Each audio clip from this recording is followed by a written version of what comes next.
Part 2. The Schoolmen. Chapter 7.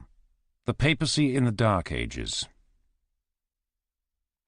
During the 4 centuries from Gregory the Great to Sylvester II, the papacy underwent astonishing vicissitudes. It was subject at times to the Greek emperor, at other times to the Western emperor, and yet other times to the local Roman aristocracy. Nevertheless, vigorous popes in the 8th and 9th centuries, seizing propitious moments, built up the tradition of papal power. The period from AD 600 to 1000 is of vital importance for the understanding of the medieval church and its relation to the state. The popes achieved independence of the Greek emperors, not so much by their own efforts as by the arms of the Lombards, to whom, however, they felt no gratitude whatever. The Greek Church remained always, in a great measure, subservient to the emperor, who considered himself competent to decide on matters of faith, as well as to appoint and depose bishops, even patriarchs. The monks strove for independence of the emperor, and for that reason sided at times with the pope. But the patriarchs of Constantinople, though willing to submit to the emperor, refused to regard themselves as in any degree subject to papal authority. At times, when the emperor needed the pope's help against barbarians in Italy, he was more friendly to the pope than the patriarch of Constantinople was. The main cause of the ultimate separation of the Eastern and the Western churches was the refusal of the former to submit to papal jurisdiction. After the defeat of the Byzantines by the Lombards, the popes had reason to fear that they also would be conquered by these vigorous barbarians.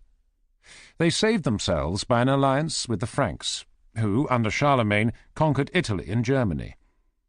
This alliance produced the Holy Roman Empire, which had a constitution that assumed harmony between pope and emperor. The power of the Carolingian dynasty, however, decayed rapidly. At first, the pope reaped the advantage of this decay, and in the latter half of the 9th century, Nicholas I raised the papal power to hitherto unexampled heights.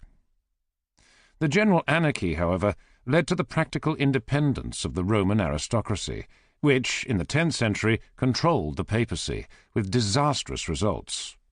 The way in which, by a great movement of reform, the papacy and the church generally was saved from subordination to the feudal aristocracy will be the subject of a later chapter. In the 7th century, Rome was still subject to the military power of the emperors, and popes had to obey or suffer. Some, e.g. Honorius, obeyed, even to the point of heresy. Others, e.g. Martin I, resisted, and were imprisoned by the emperor. From 685 to 752, most of the popes were Syrians or Greeks. Gradually, however, as the Lombards acquired more and more of Italy, Byzantine power declined. The Emperor Leo the Isaurian, in 726, issued his iconoclast decree, which was regarded as heretical not only throughout the West, but by a large party in the East. This the popes resisted vigorously and successfully.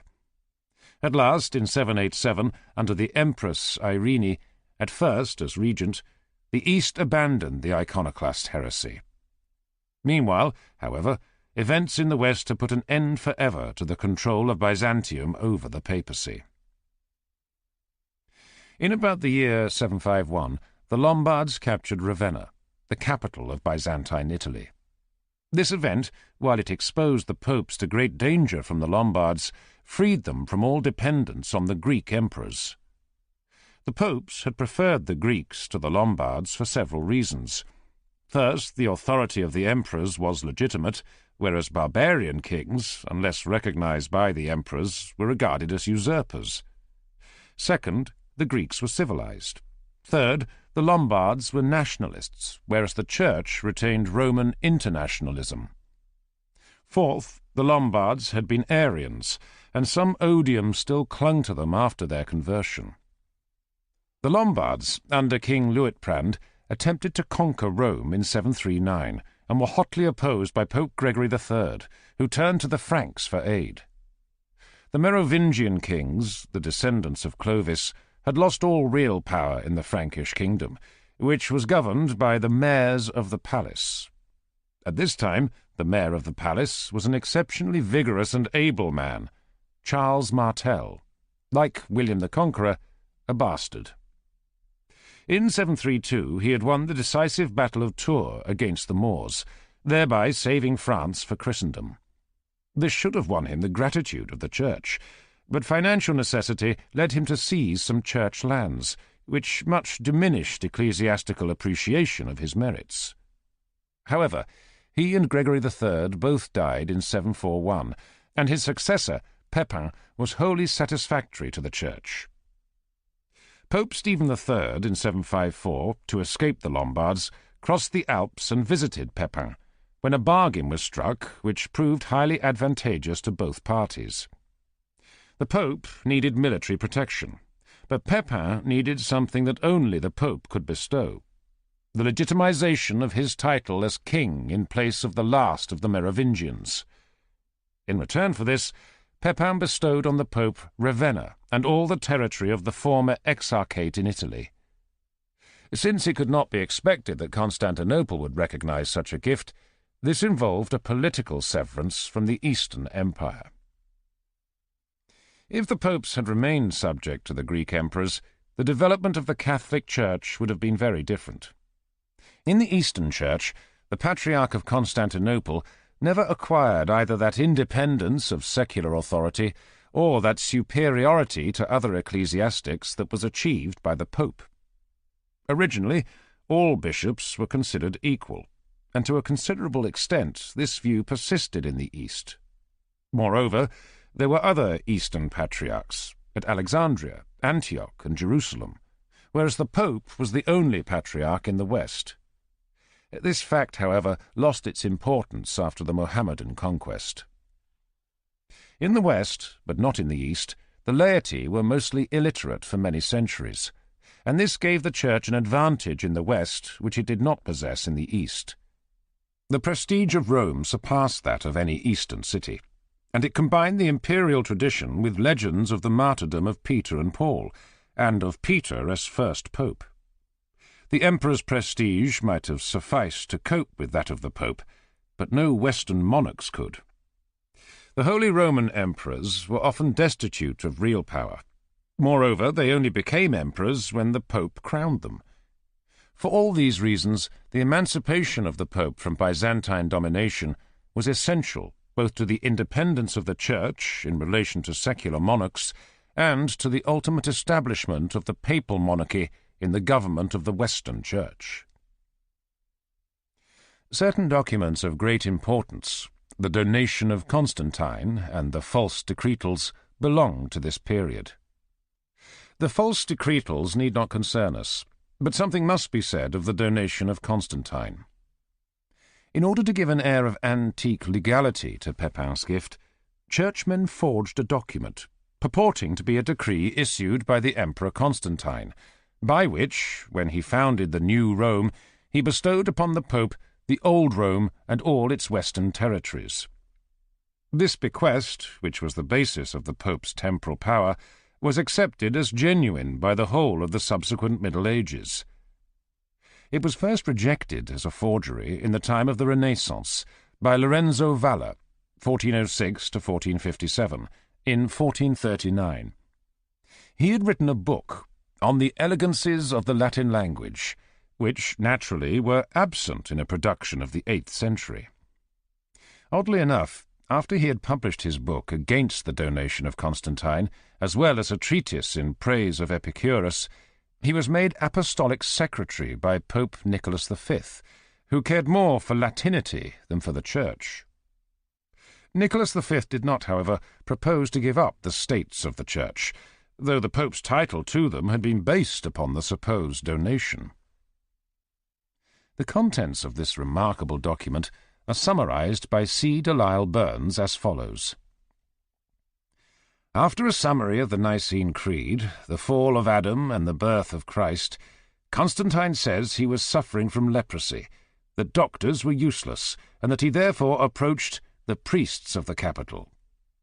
They proposed that he should slaughter several infants and be washed in their blood, but owing to their mothers' tears he restored them.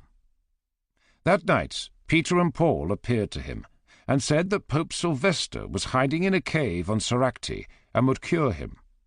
He went to Soracte, where the universal Pope told him Peter and Paul were apostles, not gods, showed him portraits which he recognized from his vision, and admitted it before all his satraps. Pope Sylvester thereupon assigned him a period of penance in a hair shirt. Then he baptized him, when he saw a hand from heaven touching him. He was cured of leprosy, and gave up worshipping idols. Then, with all his satraps, the Senate, his nobles, and the whole Roman people, he thought it good to grant supreme power to the See of Peter, and superiority over Antioch, Alexandria, Jerusalem, and Constantinople. He then built a church in his palace of the Lateran. On the Pope he conferred his crown, tiara, and imperial garments. He placed a tiara on the Pope's head and held the reins of his horse.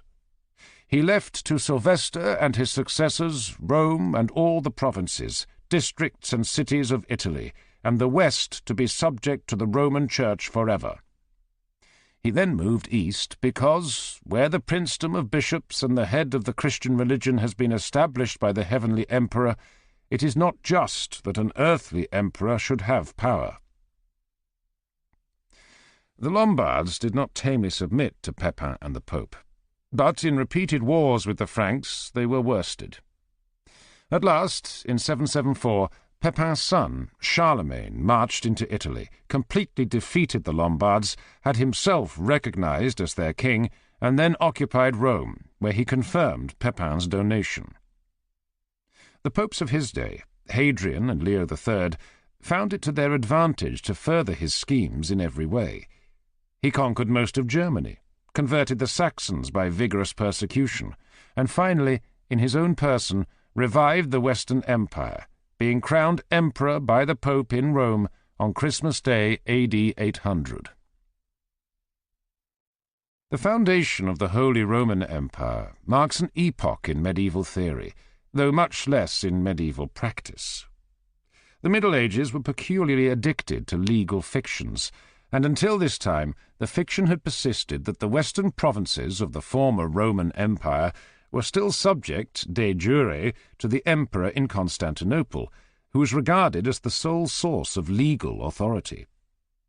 Charlemagne, an adept in legal fictions, maintained that the throne of the empire was vacant, because the reigning eastern sovereign, Irene, who called herself emperor, not empress, was a usurper, since no woman could be emperor.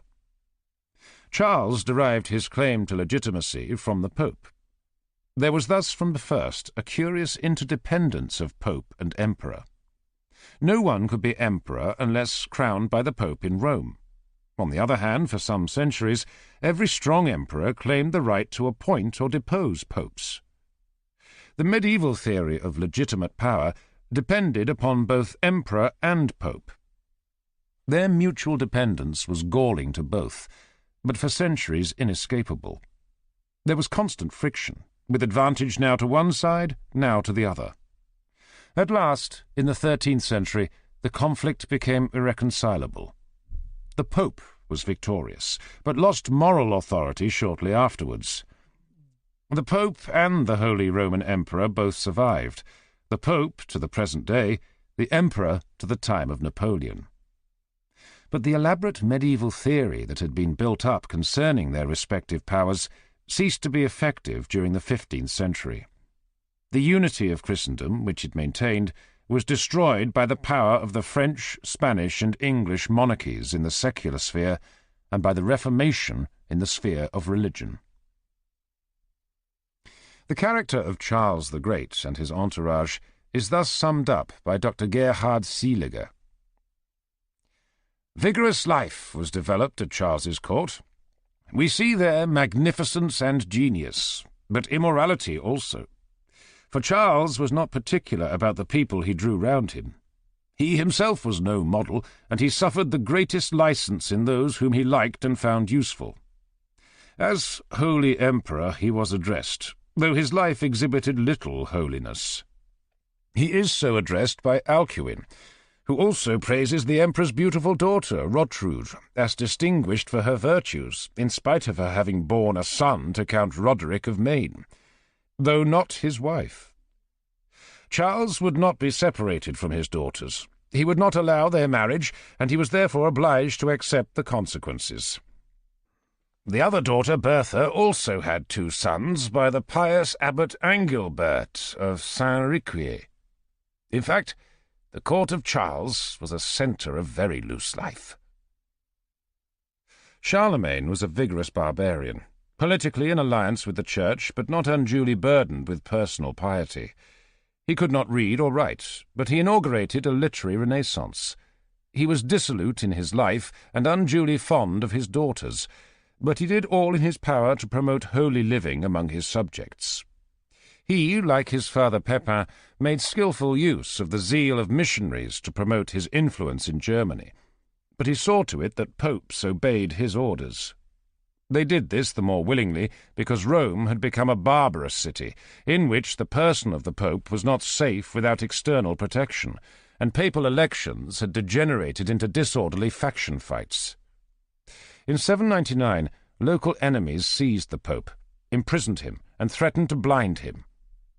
During Charles's lifetime, it seemed as if a new order would be inaugurated, but after his death, little survived except a theory.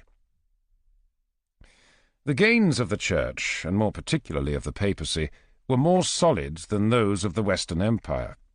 England had been converted by a monastic mission under the orders of Gregory the Great, and remained much more subject to Rome than were the countries with bishops accustomed to local autonomy. The conversion of Germany was largely the work of St. Boniface, 680 to 754, an English missionary who was a friend of Charles Martel and Pepin, and completely faithful to the Pope. Boniface founded many monasteries in Germany. His friend, St. Gall, founded the Swiss monastery which bears his name. According to some authorities, Boniface anointed Pepin as king, with a ritual taken from the first Book of Kings. St. Boniface was a native of Devonshire, educated at Exeter and Winchester. He went to Frisia in 716, but soon had to return. In 717 he went to Rome, and in 719 Pope Gregory II sent him to Germany to convert the Germans and to combat the influence of the Irish missionaries, who, it will be remembered, erred as to the date of Easter and the shape of the tonsure. After considerable successes, he returned to Rome in 722, where he was made bishop by Gregory II, to whom he took an oath of obedience.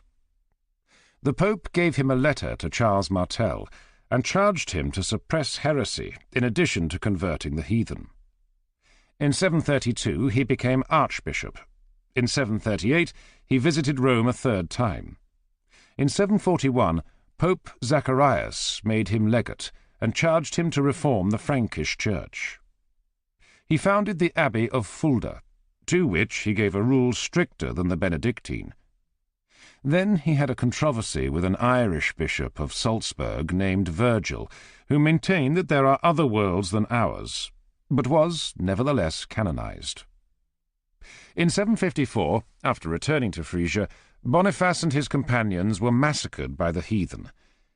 It was owing to him that German Christianity was papal, not Irish.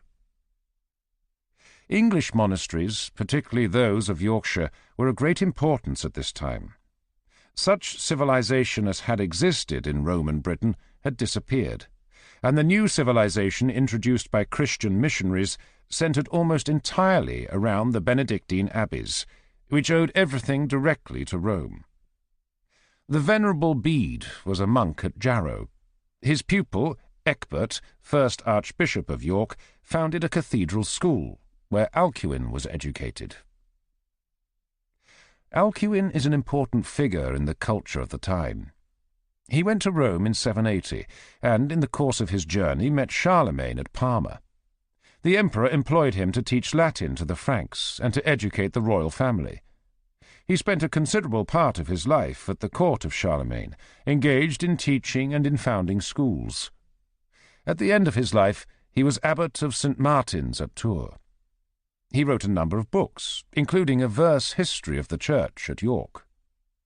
The emperor, though uneducated, had a considerable belief in the value of culture, and for a brief period diminished the darkness of the Dark Ages. But his work in this direction was ephemeral. The culture of Yorkshire was, for a time, destroyed by the Danes. That of France was damaged by the Normans. The Saracens raided southern Italy, conquered Sicily, and in 846 even attacked Rome. On the whole, the 10th century was, in Western Christendom, about the darkest epoch. For the 9th is redeemed by the English ecclesiastics, and by the astonishing figure of Johannes Scotus, as to whom I shall have more to say presently.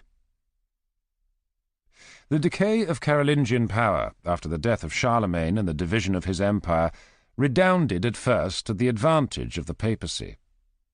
Pope Nicholas I, 858 to 867, raised papal power to a far greater height than it had ever attained before. He quarrelled with the emperors of the East and the West, with King Charles the Bald of France and King Lothar II of Lorraine, and with the episcopate of nearly every Christian country. But in almost all his quarrels he was successful. The clergy in many regions had become dependent on the local princes, and he set to work to remedy this state of affairs. His two greatest controversies concern the divorce of Lothar II and the uncanonical deposition of Ignatius, Patriarch of Constantinople. The power of the Church throughout the Middle Ages had a great deal to do with royal divorces. Kings were men of headstrong passions, who felt that the indissolubility of marriage was a doctrine for subjects only.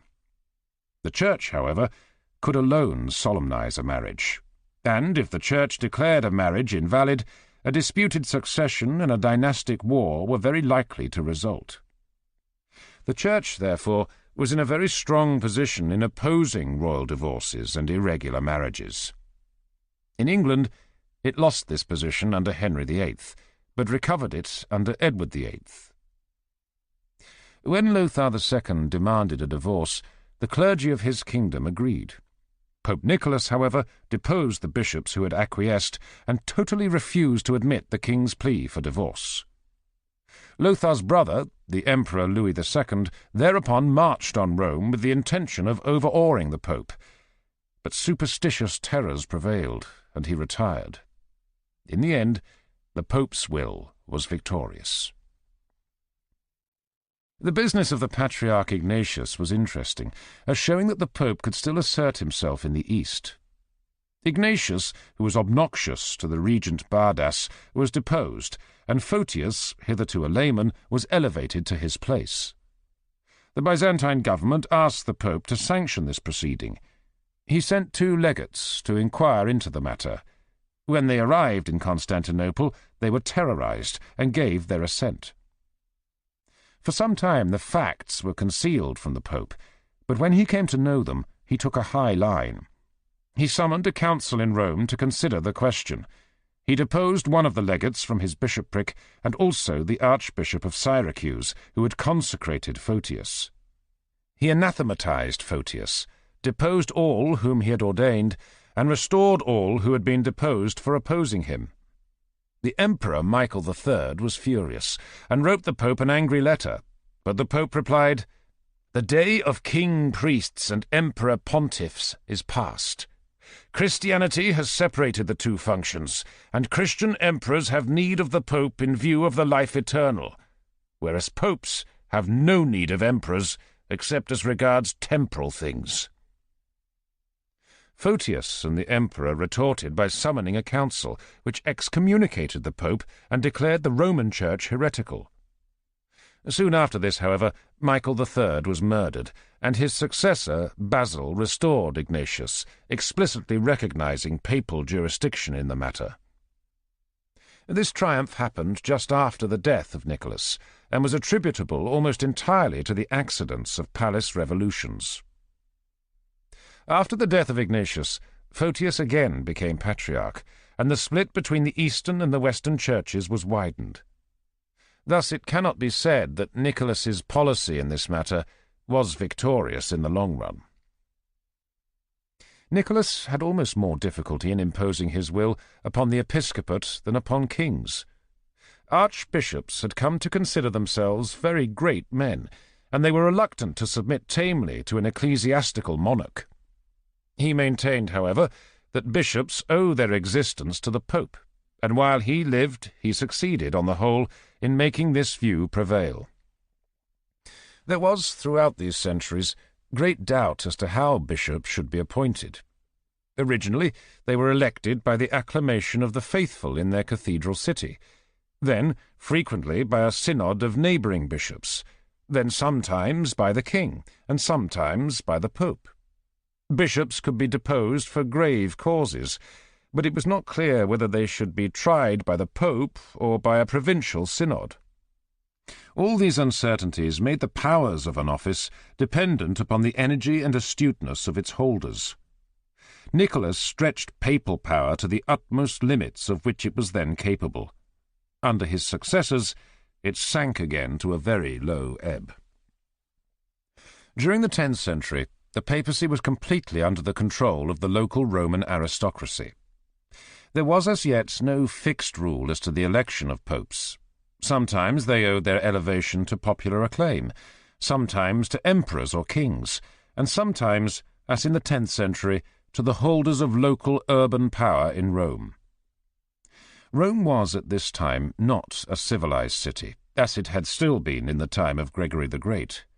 At times there were faction fights, at other times some rich family acquired control by a combination of violence and corruption. The disorder and weakness of Western Europe was so great at this period that Christendom might have seemed in danger of complete destruction. The Emperor and the King of France were powerless to curb the anarchy produced in their realms by feudal potentates who were nominally their vassals. The Hungarians made raids on northern Italy. The Normans raided the French coast, until in 911 they were given Normandy and in return became Christians. But the greatest danger in Italy and southern France came from the Saracens, who could not be converted and had no reverence for the Church. They completed the conquest of Sicily about the end of the 9th century. They were established on the river Garigliano near Naples. They destroyed Monte Cassino and other great monasteries. They had a settlement on the coast of Provence, whence they raided Italy and the Alpine valleys, interrupting traffic between Rome and the north. The conquest of Italy by the Saracens was prevented by the Eastern Empire, which overcame the Saracens of the Garigliano in 915. But it was not strong enough to govern Rome, as it had done after Justinian's conquest, and the papacy became, for about 100 years, a perquisite of the Roman aristocracy, or of the counts of Tusculum. The most powerful Romans at the beginning of the 10th century were the senator Theophylact and his daughter Marozia, in whose family the papacy nearly became hereditary. Marozia had several husbands in succession, and an unknown number of lovers. One of the latter she elevated to the papacy, under the title of Sergius II, 904 to 911. His and her son was Pope John XI, 931 to 936. Her grandson was John XII, 955 to 964, who became pope at the age of 16, and completed the debasement of the papacy by his debauched life and the orgies of which the Lateran Palace soon became the scene. Marozia is presumably the basis for the legend of a female Pope Joan. The popes of this period naturally lost whatever influence their predecessors had retained in the East. They lost also the power which Nicholas I had successfully exercised over bishops north of the Alps. Provincial councils asserted their complete independence of the Pope, but they failed to maintain independence of sovereigns and feudal lords. Bishops more and more became assimilated to lay feudal magnates. The Church itself thus appears as the victim of the same anarchy in which lay society is weltering. All evil appetites range unchecked, and, more than ever, such of the clergy as still retain some concern for religion and for the salvation of the souls committed to their charge mourn over the universal decadence, and direct the eyes of the faithful towards the spectre of the end of the world and of the last judgment. It is a mistake, however, to suppose that a special dread of the end of the world in the year 1000 prevailed at this time, as used to be thought. Christians, from St. Paul onward, believed the end of the world to be at hand, but they went on with their ordinary business nonetheless. The year 1000 may be conveniently taken as marking the end of the lowest depth to which the civilization of Western Europe sank. From this point, the upward movement began, which continued till 1914. In the beginning, progress was mainly due to monastic reform. Outside the monastic orders, the clergy had become, for the most part, violent, immoral, and worldly. They were corrupted by the wealth and power that they owed to the benefactions of the pious.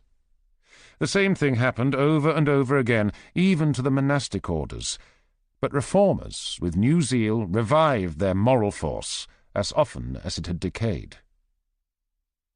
Another reason which makes the year 1000 a turning point is the cessation, at about this time, of conquest by both Mohammedans and northern barbarians, so far at least as Western Europe is concerned. Goths, Lombards, Hungarians, and Normans came in successive waves. Each horde in turn was Christianized, but each in turn weakened the civilized tradition. The Western Empire broke up into many barbarian kingdoms. The kings lost authority over their vassals. There was universal anarchy, with perpetual violence, both on a large and on a small scale.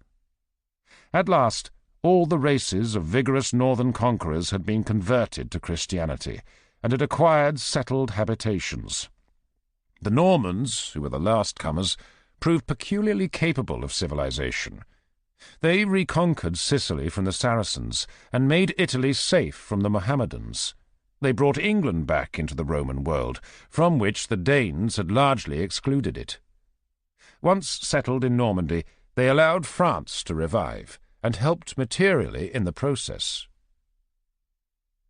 Our use of the phrase the Dark Ages to cover the period from 600 to 1000 marks our undue concentration on Western Europe. In China, this period includes the time of the Tang dynasty, the greatest age of Chinese poetry, and in many other ways a most remarkable epoch. From India to Spain, the brilliant civilization of Islam flourished. What was lost to Christendom at this time was not lost to civilization, but quite the contrary. No one could have guessed that Western Europe would later become dominant, both in power and in culture. To us, it seems that West European civilization is civilization. But this is a narrow view. Most of the cultural content of our civilization comes to us from the Eastern Mediterranean, from Greeks and Jews. As for power, Western Europe was dominant from the Punic Wars to the fall of Rome, say roughly during the 6 centuries from 200 BC to AD 400. After that time, no state in Western Europe can compare in power with China, Japan, or the Caliphate. Our superiority since the Renaissance is due partly to science and scientific technique, partly to political institutions slowly built up during the Middle Ages. There is no reason, in the nature of things, why this superiority should continue. In the present war, great military strength has been shown by Russia, China, and Japan. All these combine Western technique with Eastern ideology, Byzantine, Confucian, or Shinto. India, if liberated, will contribute another Oriental element. It seems not unlikely that during the next few centuries, civilization, if it survives, will have greater diversity than it has had since the Renaissance. There is an imperialism of culture which is harder to overcome than the imperialism of power. Long after the Western Empire fell, indeed until the Reformation, all European culture retained a tincture of Roman imperialism. It now has, for us, a West European imperialistic flavour. I think that if we are to feel at home in the world after the present war, We shall have to admit Asia to equality in our thoughts, not only politically, but culturally. What changes this will bring about, I do not know, but I am convinced that they will be profound and of the greatest importance.